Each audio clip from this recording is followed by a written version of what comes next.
CM Chandrababu నేడు తిరుపతికి రానున్నారు. స్వర్ణాంధ్ర స్వచ్ఛాంధ్ర కార్యక్రమంలో పాల్గొనున్నారు. ఉదయం 11 గంటలకు తిరుపతి విమానాశ్రయానికి రానున్నారు బాబు. 11:30 తుకివాకం వద్ద గల ఇంటిగ్రేటెడ్ వేస్ట్ ప్రాసెసింగ్ యూనిట్ ను సందర్శించనున్నారు. మధ్యాహ్నం 12:15 కపిలేశ్వర స్వామిని దర్శించుకుంటారు. 12:30 స్వర్ణాంధ్ర స్వచ్ఛాంధ్ర కార్యక్రమంలో పాల్గొంటారు. ఇక 1:15 పోలీస్ పెరేడ్ గ్రౌండ్ లో ప్రజావేదిక కార్యక్రమానికి హాజరు కానున్నారు సీఎం. సాయంత్రం 4 గంటలకు కంచి కామకోటి పీఠాన్ని సందర్శించనున్నారు. ముఖ్యమంత్రి పర్యటన నేపథ్యంలో భారీ పోలీస్ బందోబస్తు ఏర్పాటు చేశారు. ఇక సీఎం చంద్రబాబు తిరుపతి పర్యటనకు సంబంధించిన ఫుల్ డీటెయిల్స్ మా ప్రతినిధి వర్మ అందిస్తారు. వర్మ. ముఖ్యమంత్రి చంద్రబాబు తిరుపతిలో పర్యటించనున్నారు. 11 గంటలకు రేణిగుంట విమానాశ్రయం చేరుకుంటారు. అనంతరం నేరుగా 11:30 తూకివాకం దగ్గర ఉన్న తిరుపతిలోని integrated solid waste management plant ను సందర్శిస్తారు. ఇక్కడ సంబంధించి కూడా డ్రై వేస్ట్ మేనేజ్మెంట్ జరుగుతుంది. ఇక్కడ ఈ వేస్ట్ మొత్తం కూడా ఎరువుగా చేసి దాన్ని రైతులకు విక్రయించడం కూడా జరుగుతుంది. ఆ ప్లాంట్ ను ముఖ్యమంత్రి పరిశీలిస్తారు.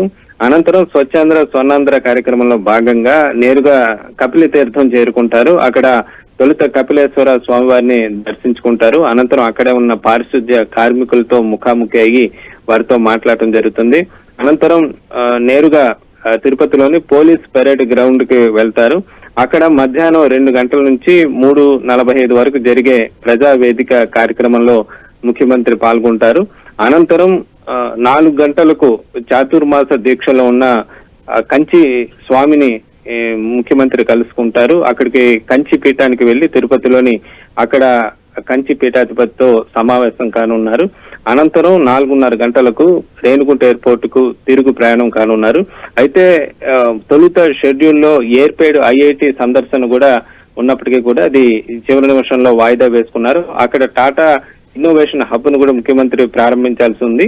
అయితే ప్రస్తుతం బిజీ షెడ్యూల్ ఉండటంతో దాన్ని వాయిదా వేసుకున్న పరిస్థితి అయితే ఉంది. ఇక ముఖ్యమంత్రి పర్యటన సందర్భంగా కూడా పోలీసులు కట్టుదిట్టమైన భద్రతా ఏర్పాట్లు చేశారు. ముఖ్యమంత్రి ఏదైతే పర్యటనకు వెళ్లే అన్ని ప్రాంతాల్లో కూడా దానికి సంబంధించి కూడా భద్రతా సిబ్బందిని అక్కడ మోహరించిన పరిస్థితి అయితే ఉంది. మొత్తం మీద మరి కాసేపట్లో ముఖ్యమంత్రి రేణిగుంట విమానాశ్రయానికి చేరుకొని ఆయన పర్యటన కూడా ప్రారంభం కానుంది. Right, thank you Varma.